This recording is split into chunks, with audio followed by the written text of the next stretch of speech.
Olá, pessoal. Estamos aqui em mais uma videoaula e hoje nós vamos discutir um pouquinho sobre as perspectivas do ensino de literatura nas escolas, ou seja, quais são as novas propostas, qual o pensamento, quais são as orientações oficiais sobre isso. E desde já, cabe deixar claro, é mais que necessário deixarmos claro que quando falamos sobre essas perspectivas, essa videoaula é uma videoaula muito esquemática, muito resumida, né? Deve ser impossível tentarmos trabalhar todo o conteúdo. É algo que realmente é um estímulo para pesquisas futuras, é um estímulo para que se possa ter uma noção de fato nisso. Então, essa é uma aula introdutória, né? Que vai pegar simplesmente uma pontinha disso. Nesse sentido, então, eu vou falar um pouquinho para vocês de algumas orientações de documentos oficiais, quais são os documentos oficiais que trazem algumas orientações sobre o ensino de literatura nas escolas. Num segundo momento, eu vou falar um pouquinho sobre três propostas metodológicas de ensino, não só de literatura de modo geral, mas pensando isso na literatura. E em último momento, eu vou trazer três exemplos de práticas pedagógicas com literatura que foram bem sucedidas nas escolas em que foram trabalhadas. Pois bem, quando nós falamos sobre o ensino de literatura, existem alguns documentos oficiais que vão nortear o ensino, esse ensino, que vão trazer algumas diretrizes, alguns direcionamentos. Dentre esses documentos, nós temos o PCN, os Parâmetros Curriculares Nacionais, o PCNEM, que são os Parâmetros Curriculares Nacionais de Ensino Médio, o PCN+, que foi uma nova versão, não uma nova versão, mas uma complementação dos PCN, após algumas críticas que foram recebidas pelos documentos do PCN, após o lançamento desses documentos.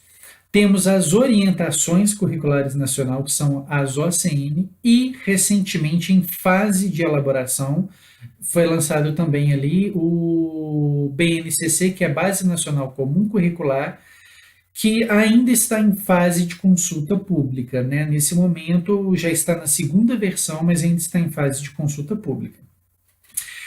Quando nós pensamos especificamente nos PCN, PCN+, há ali uma discussão relativa a uma proposta de uma quebra de uma dicotomia entre o ensino de produção de textos, gramática e literatura.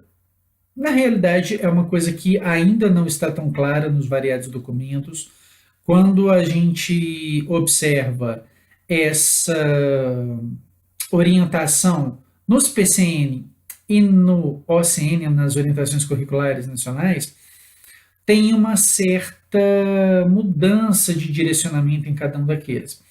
No PCN, tem uma proposta de se quebrar, de fato, essa dicotomia entre esses três ensinos. Quer dizer, na realidade, esses três conteúdos deveriam ser ensinados de forma integrada. Eles não são coisas diferentes. A gramática tem que ser ensinada e ela deve estar também a serviço de uma boa análise literária. Não aquela análise literária em que você classifica classes de palavras ou uma análise sintática dentro de um poema, de um texto literário qualquer. Não.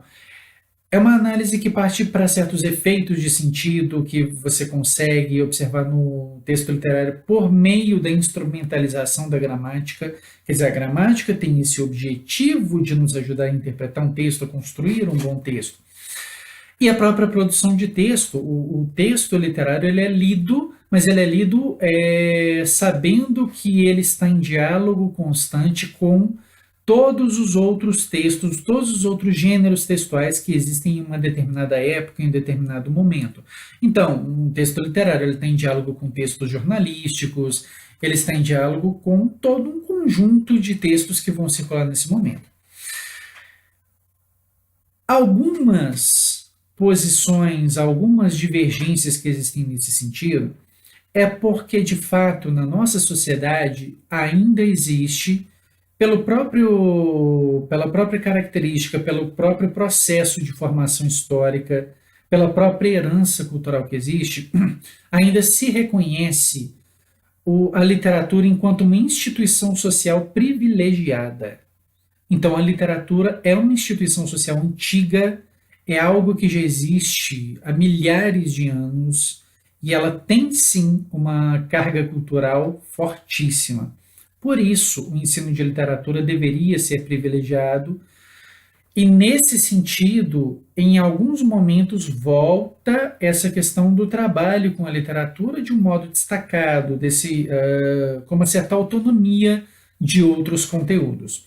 Mas o que importa observar é que, de um ou de outro modo, sempre se tem esse objetivo de trabalhar a literatura de um modo integrado, ou seja, a literatura nunca é algo descolado da realidade, ela sempre tem que ser vista de acordo com a realidade, de acordo com a sociedade, com o mundo que ela lê.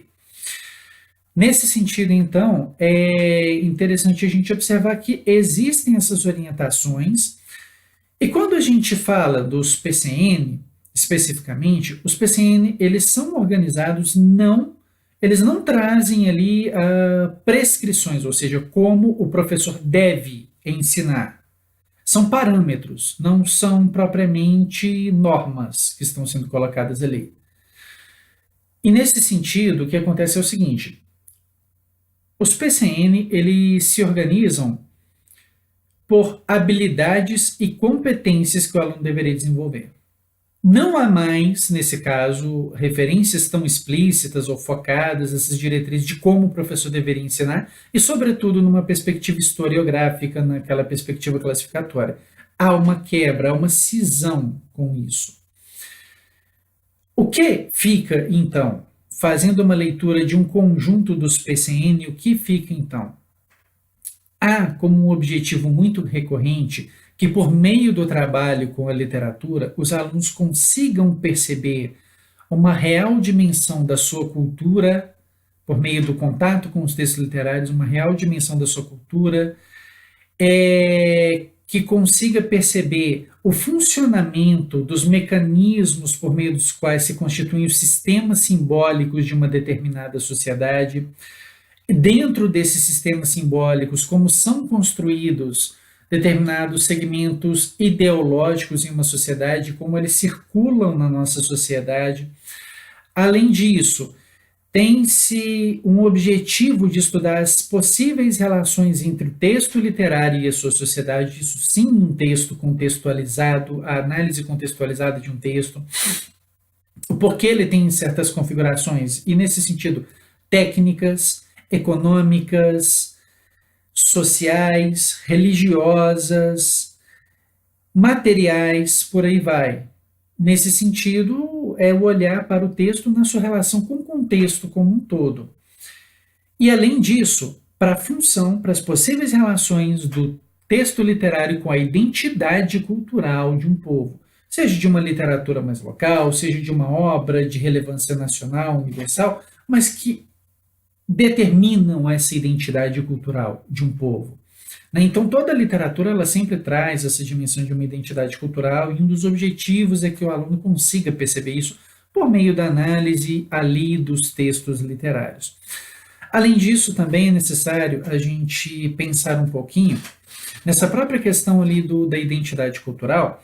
As legislações, e também a LDB nesse sentido, a Lei de Diretrizes e Bases da Educação, traz a necessidade de se estudarem as histórias dos povos afro-brasileiros e indígenas.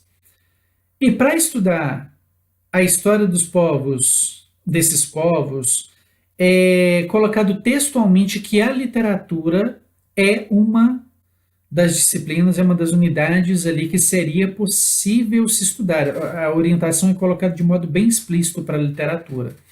Então, quando nós pensamos na literatura de autores como Castro Alves, mas depois de autores como Lima Barreto, de alguns autores que vêm a problematizar a questão indígena, inclusive contemporaneamente um autor muito conhecido que é Milton Atum, mas não apenas isso, autores como José de Alencar, que traz a questão do índio muito forte, é necessário que a literatura também trabalhe com essas dimensões, que são dimensões essenciais para que nós possamos pensar a nacionalidade brasileira em si. Então, é esse ensino de literatura relacionado com uma identidade cultural, nesse caso, identidade cultural nacional. Além disso, dessa prescrição, existe também a prescrição para que o ensino de literatura seja voltado para uma realidade local, também para uma realidade local, uma realidade nacional, uma realidade universal, mas também uma realidade local, para que se parta dessa realidade do aluno, para que a partir dessa realidade do aluno se consiga reconhecer outros textos, se consiga fazê-los dialogar.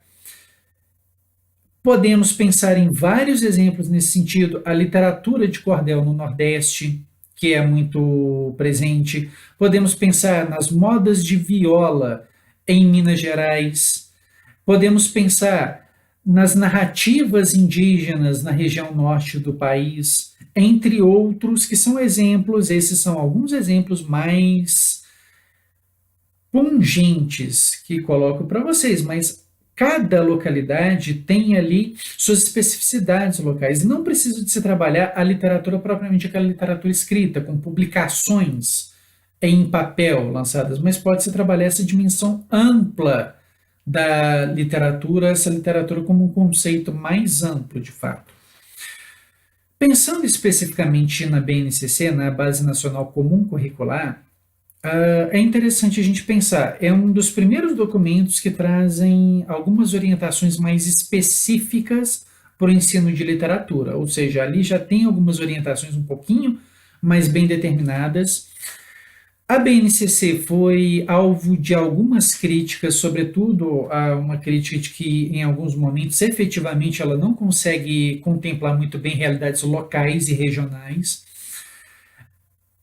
E pelo fato de que a BNCC ainda mantém algumas estruturas bem tradicionais do ensino. Nesse caso do ensino de literatura, ela mantém ainda a proposta de que o ensino de literatura seja visto em conjunto com outros textos, apesar de ela dar um destaque bem expressivo para o estudo de literatura, mas ela sempre tem que dialogar, então não é um ensino fragmentado, mas sim um ensino integrado de literatura, gramática e produção de textos. Especificamente na organização dos conteúdos, quando a gente pensa em ensino médio, é interessante destacar uma coisa. Ainda tem um certo tradicionalismo, não foi uma ruptura muito radical promovida pela BNCC. Mas é interessante a gente observar. Tem uma proposta de fazer o estudo dos textos literários por certos períodos. Então, seriam certos momentos que vão sendo estudados, sem nomenclaturas de modernismo, de barroco, de romantismo, sem esses nomes. São nomes que existem, são nomes que possivelmente, de fato, poderiam ser abordados sim, desde que bem contextualizados, desde que abordados de uma forma não meramente classificatória, que não induz o aluno apenas a decorar, poderia ser abordado, mas isso não está presente na BNCC, até para que não se tenha essa tendência classificatória de momentos para se estudar a literatura em si, e não apenas conceitos ligados à literatura que estão descontextualizados. E nesse sentido é importante a gente pensar em uma coisa, é interessante a gente observar, na BNCC, há uma inversão dos momentos em que são colocados certos conteúdos. Atualmente, como se observa nas escolas de modo geral, em ensino médio, vem primeiro trovadorismo, humanismo, barroco, e vem essa linha temporal que se desenvolve de um passado para o presente, ou seja, no início, no primeiro ano, os alunos vão ver aquelas obras mais antigas, os períodos literários mais antigos, e vão terminar o final do terceiro ano do ensino médio com a literatura contemporânea. Com a BNCC, a sua proposta inverte. No primeiro ano, os meninos vão estudar a literatura que é mais próxima a eles. O que isso quer dizer? Eles vão começar a estudar a literatura contemporânea e vão fazer um recuo no passado. eles vão voltar. O interessante de a gente pensar nesse caso é como há, nesse sentido, uma tentativa de aproximar a literatura dos alunos para que, a partir dessa aproximação, se possa ampliar o leque de possibilidades deles. Então, na realidade, o objetivo aí é de que se tenha uma proposta que comece com algo mais próximo dos alunos, com uma linguagem mais próxima, com um contexto mais próximo ao seu, e depois, posteriormente, vai recuando, vai vendo como foram outros momentos. Ainda é alvo de algumas críticas, inclusive essa divisão por tempo. Apesar de se buscar um ensino contextualizado, ainda não ficou muito claro como isso poderia acontecer pela BNCC.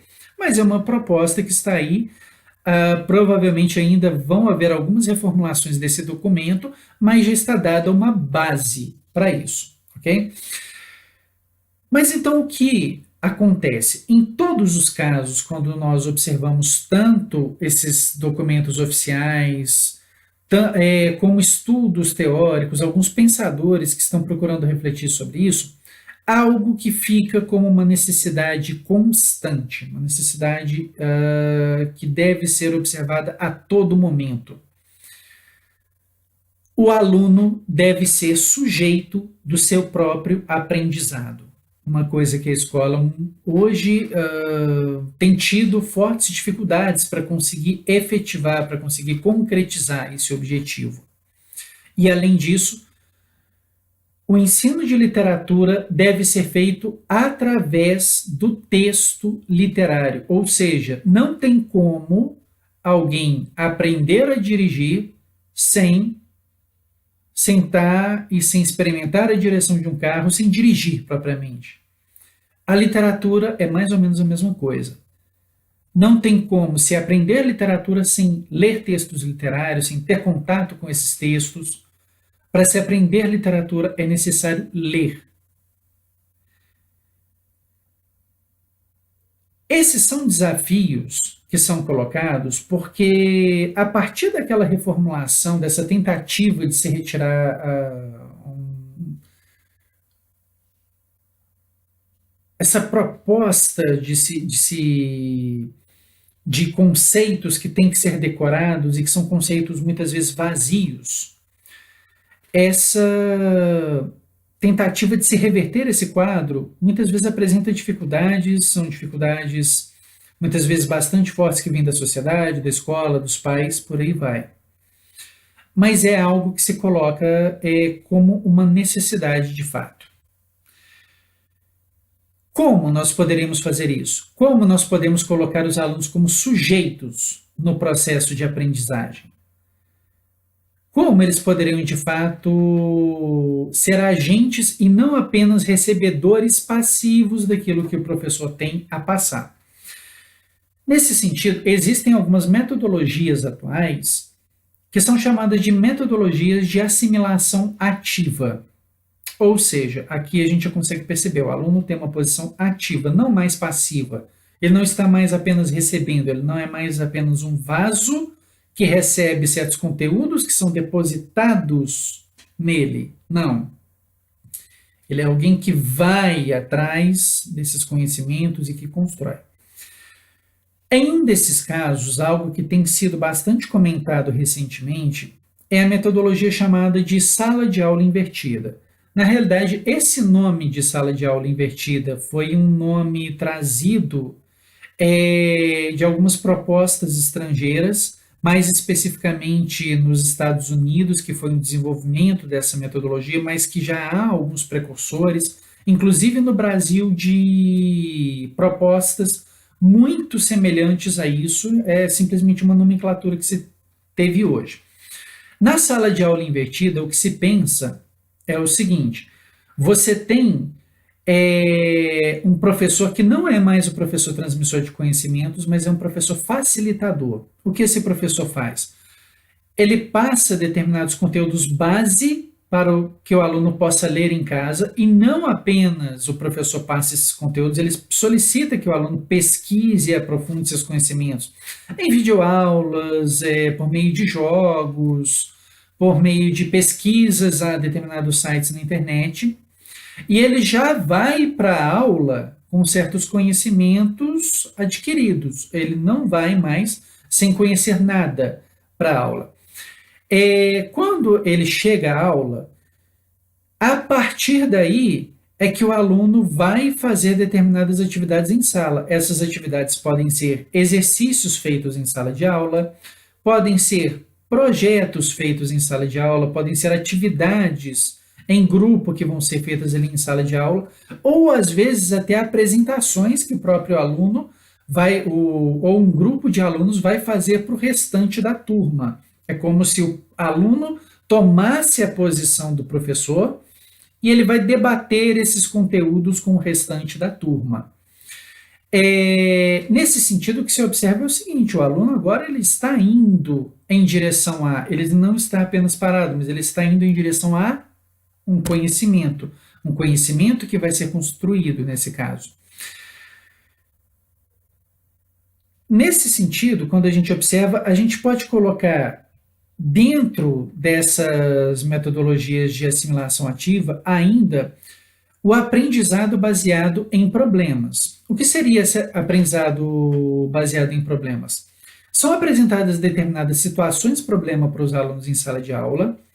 São situações que os alunos encontrariam na vida real, no mundo, depois de formados, e isso é apenas antecipado para os alunos em sala de aula, ou seja, são colocados certos problemas, certas situações que necessitam de resolução ou que têm uma resolução incompleta.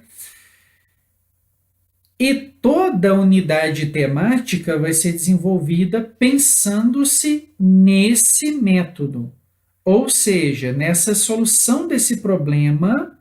Então, os conteúdos vão ser pesquisados ou vão ser apresentados paulatinamente pelo professor à medida do que vai ser necessário para que eles possam resolver aquele problema. Além disso, existe também uma outra perspectiva, que é a perspectiva do aprendizado baseado em projetos. Esse aprendizado baseado em projetos, ele pressupõe que se tem uma determinada proposição de um projeto com algum objetivo a ser alcançado, um objetivo social, um objetivo de um conhecimento, algo a ser aplicado. Isso é muito comum de se observar em cursos que estão relacionados com ciências aplicadas. Então, você tem um determinado objetivo a ser alcançado, é um objetivo que não tem respostas ainda muito prontas, e todo o aprendizado vai vir a partir desse projeto, as respostas que precisarem ser alcançadas, o conteúdo que vai ser oferecido pelo professor nesse caso, mas as próprias pesquisas que vão ser desenvolvidas pelos alunos em grupo também vão ser feitas para se atingir os objetivos desses projetos. Notem que é diferente no caso do aprendizado baseado em problemas e da metodologia de projetos. No primeiro, é um problema que deve ser solucionado. No segundo, é um projeto. Inclusive, nesse caso, o grupo de alunos tem que reconhecer, inclusive, uma certa demanda social, uma certa necessidade. Caso o professor em si não apresente uma certa possibilidade de projeto, os próprios alunos precisam em si já pesquisar isso. Mas em todos esses casos, a aula circula em torno disso e não mais apenas naquela aula expositiva. Pode ter também aula expositiva, mas ela não é o principal. Ela apenas vai dar certos subsídios para que os alunos possam desenvolver os seus projetos, as suas soluções para os seus problemas. Na verdade, você inverte aquela relação de professor-aluno, né, do aluno passivo e do professor ativo. Na verdade, todos passam a ser ativos. Vamos pensar um pouquinho então. Essas são algumas possibilidades do que se pode trabalhar em sala de aula, mas como nós colocaríamos isso na sala de aula estudando literatura? Um dos exemplos de como isso foi colocado, houve um exemplo aplicado em uma escola do Rio Grande do Sul que não traz mais o estudo de literatura por uma via historiográfica. Em lugar disso, você tem o estudo da literatura por temas. Há necessidade de ser a literatura por esse viés historiográfico? Não. Há necessidade ou há algum problema, na realidade, de se estudar a literatura por temas? Não, desde que seja uma metodologia bem fundamentada, bem consolidada, não há problemas. Nesse caso, o que se pensava? Eram propostos ali para os alunos certos questionamentos, ou eram propostas certas questões polêmicas relacionadas com moral, com sexualidade, com amor, com religiosidade, que não tinham um único posicionamento, que poderiam ter vários posicionamentos distintos, e se iniciava uma discussão a partir disso. A partir desse fato, a professora fazia uma explanação geral sobre o tema, fazia uma discussão geral de como a literatura, em alguns momentos, trabalhava isso, e trabalhava, nesse caso, sincronicamente, ou seja, colocando vários momentos literários em estudo ao mesmo tempo, se analisavam os textos, eram trazidos para a leitura dos alunos, para debate dos alunos, esses textos, para que se observasse ideologicamente como eram construídas as respostas para aqueles questionamentos, como aquele texto literário propunha certas respostas que poderiam bater com a visão social vigente na época ou não. Poderia muitas vezes ir contra até. A literatura muitas vezes faz isso. A literatura tem esse caráter transgressor. Mas, ou seja, para se encontrarem essas respostas, os alunos deveriam ler esses textos. E não precisaria ser apenas textos trabalhados, indicados pela professora. Havia também, mas os próprios alunos pesquisavam textos em casa, indicavam, olha, eu achei esse um texto interessante porque ele traz esse posicionamento relativo à questão ali do preconceito racial, à questão ali da religiosidade.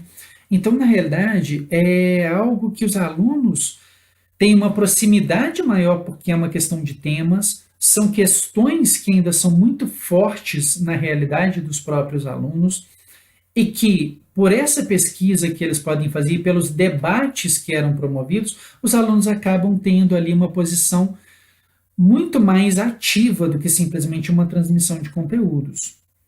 Outro projeto que também tem resultados muito interessantes é um projeto que foi desenvolvido em uma escola de Belo Horizonte. Qual foi o teor desse projeto? Esse projeto trabalhou com crônica. Mas para se trabalhar com crônica, a proposta em sala de aula é que os alunos produzissem uma revista cultural eletrônica em que fossem colocados, em que se alimentasse essa revista com alguns textos diversos. Entre esses textos, se teria resenha de algumas crônicas com que os alunos teriam tido contato, teria a escrita de crônicas pelos próprios alunos, alguns alunos escreveriam essas crônicas e colocariam nessa revista cultural. Além disso, teria a dramatização, se colocaria vídeo nessa revista eletrônica, dramatizando crônicas com que eles tivessem tido contato. A seleção dos textos que seriam colocados, ou a seleção dos temas das crônicas quando os próprios alunos escreviam os textos, era de responsabilidade dos próprios alunos, claro, com orientação do professor, mas era de responsabilidade dos alunos que eles selecionassem, ou seja, eles poderiam selecionar aquelas crônicas com que eles tivessem maior facilidade, com que eles se identificassem mais, que mexessem mais com o próprio aluno, naquele sentido.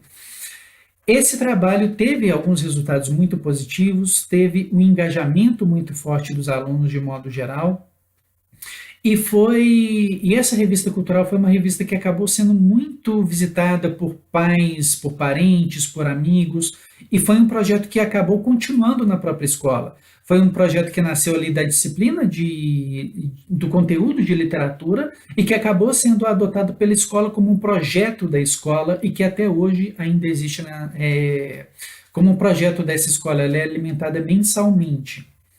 Por fim, há também um projeto, esse projeto foi desenvolvido por mim no próprio IFTM, nos cursos integrados.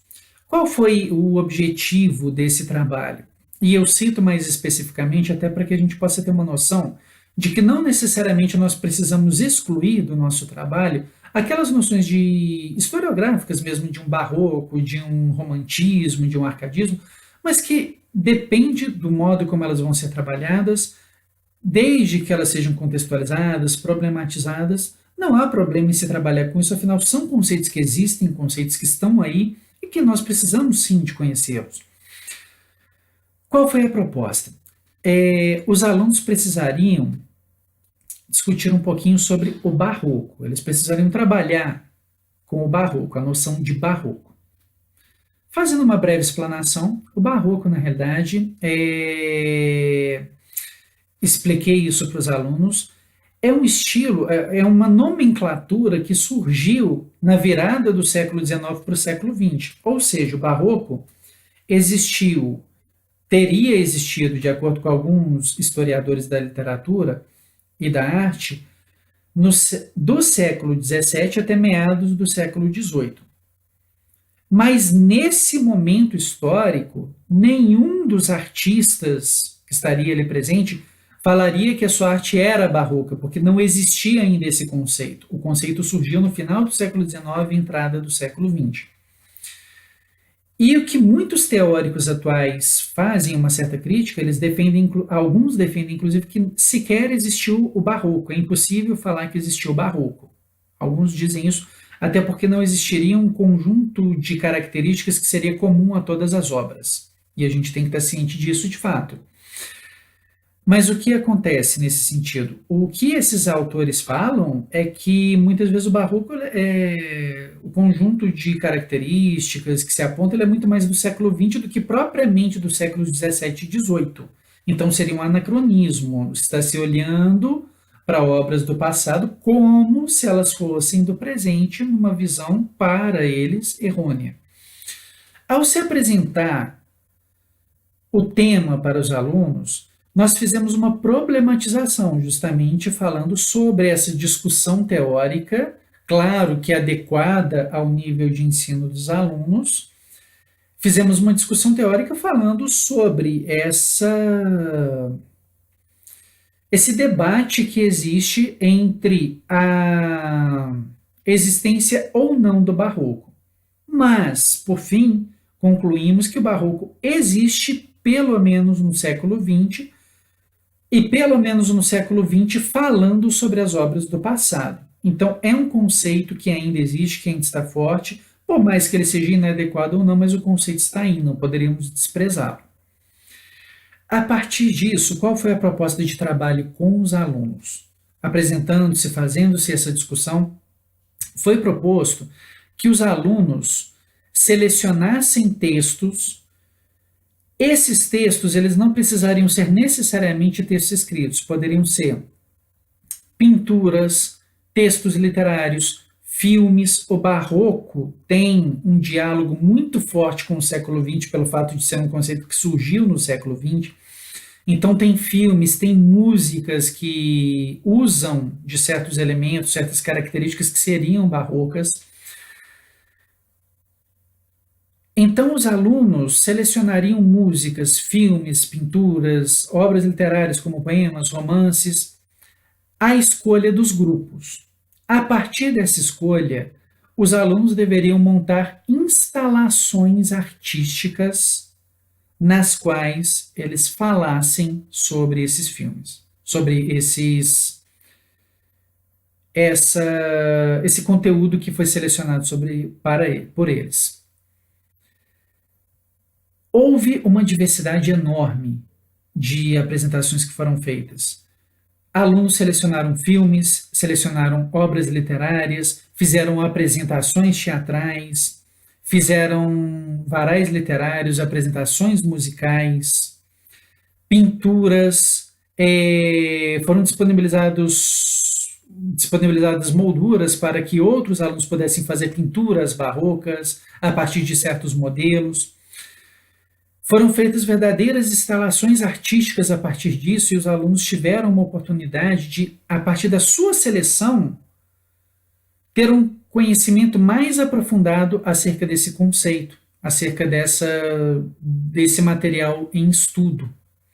E os outros alunos tiveram a oportunidade de, passando por essas instalações artísticas, ter contato com aquilo com que os outros grupos trabalharam. O detalhe é que essas instalações não foram feitas simplesmente em sala de aula, elas foram feitas em todo o espaço do IFTM. Quais eram os objetivos nesse caso? Primeiro, de que os alunos se colocassem como protagonistas no seu processo de aprendizagem. Segundo, que os alunos tivessem uma dimensão clara da importância do barroco e das suas relações com a cultura de modo geral, tanto nos séculos 17 e 18 como no século 20. Terceiro, que os alunos conseguissem, portanto, relacionar as obras literárias com seu contexto de circulação. Quarto, que os alunos pudessem ressignificar o espaço da instituição IFTM, ou seja, não seriam mais prédios, não seria mais simplesmente um espaço aberto, seriam espaços que potencialmente poderiam abrigar instalações artísticas. Como um resultado disso, os alunos realmente tiveram um envolvimento, um engajamento muito grande. Muitas vezes se pensa, de fato, na falta de engajamento dos alunos, mas a gente precisa muitas vezes de lembrar uma coisa. Quando se fala que os alunos não gostam da escola, pesquisas recentes, na realidade, mostram que os alunos adoram a escola, gostam muito da escola. O que os alunos não gostam é da sala de aula, ou daquela sala de aula com carteiras enfileiradas, com aquele espaço opressor. Na maior parte das vezes, quando se tem esse tipo de atividade, que é uma atividade mais ativa, claro que problematizando, todas as metodologias podem apresentar problemas, mas quando os alunos têm a possibilidade de colocar questões na prática, essa proposta de estudo do barroco colocou tanto uma aprendizagem baseada em problemas, quanto uma aprendizagem baseada em projetos, uma metodologia de projetos. Elas podem ser casadas e, colocando em prática os conhecimentos, as pesquisas que foram feitas, os alunos ali conseguiram ter um envolvimento muito maior, ou seja, isso é algo que mobiliza os alunos, esse colocar a mão na massa, esse me colocar como sujeito do processo, normalmente tem um envolvimento muito maior. Claro, sempre, cada turma tem um tipo de engajamento, um envolvimento diferente, com temas diferentes, com propostas diferentes. Mas nesse caso, é algo que tem um potencial muito grande. E a gente precisa sempre de adaptar a realidade de cada um dos alunos, de cada uma das turmas, para que eles possam se sair bem, para que nós possamos sempre dialogar com eles. Colocar os alunos como sujeitos ativos no processo de aprendizagem demanda sempre que nós estejamos em constante diálogo para a construção desse conhecimento. Então, pessoal, é isso. Vamos finalizar por agora essa aula. Até mais.